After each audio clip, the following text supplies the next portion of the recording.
এই প্রশাসনের উদ্দেশ্যে এবং কর্তৃপক্ষের উদ্দেশ্যে অনতি বিলম্বে এই মানুষগুলোকে বাঁচাতে হবে।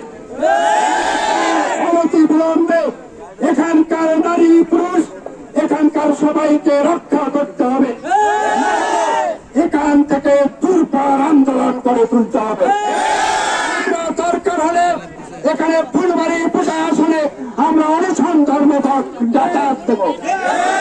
আমি স্পষ্ট ভাষায় বলতে চাই, আজকে সারা বাংলাদেশে যখন বিভিন্ন উন্নয়নমূলক কাজ হচ্ছে, কিন্তু এই 4 ব্লক মন্ডলে আজকে গ্রাম বিলীন হয়ে যাচ্ছে, কারো কোনো দৃষ্টিপাত এই অঞ্চলে নাই। আজকের এই মানববন্ধন থেকে আমরা সকলেই সম্মিলিতভাবে একটি ঘোষণা দিতে চাই যে অনতি বিলম্বে এখানে একটি টেকসই বাঁধের ব্যবস্থা করতে হবে। নাহলে এই জনাব মোহাম্মদ মুজব্বর আলী মুচা আরো উপস্থিত হয়েছেন আমাদের নাওনা ইউনিয়নের সভাপতি জনাব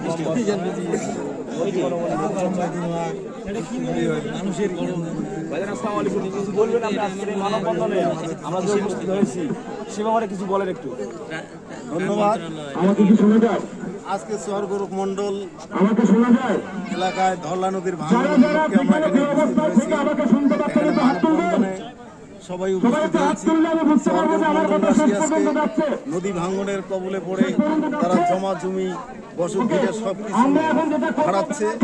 এমত অবস্থায় আমরা দেখতে পাচ্ছি তাদের এই অসহায়তার জন্য এই মুহূর্তে নদী শাসনের প্রয়োজন। তো যাক, অ্যাক্টিভিস্টরা একটা প্রকল্প হাতে নিয়েছে নদী শাসনের। আমি মনে করি অ্যাক্টিভিস্টরা যাতে একটা টেকসই নদী শাসনের ব্যবস্থা করে, বাঁধের ব্যবস্থা করে আমাদের শহর এলাকার মানুষকে তারা যাতে পুনর্বাসন করার ব্যবস্থা করে, আমি এতটুকু আশা করি। ভাই একটা কথা বলবো, আমাদের যদি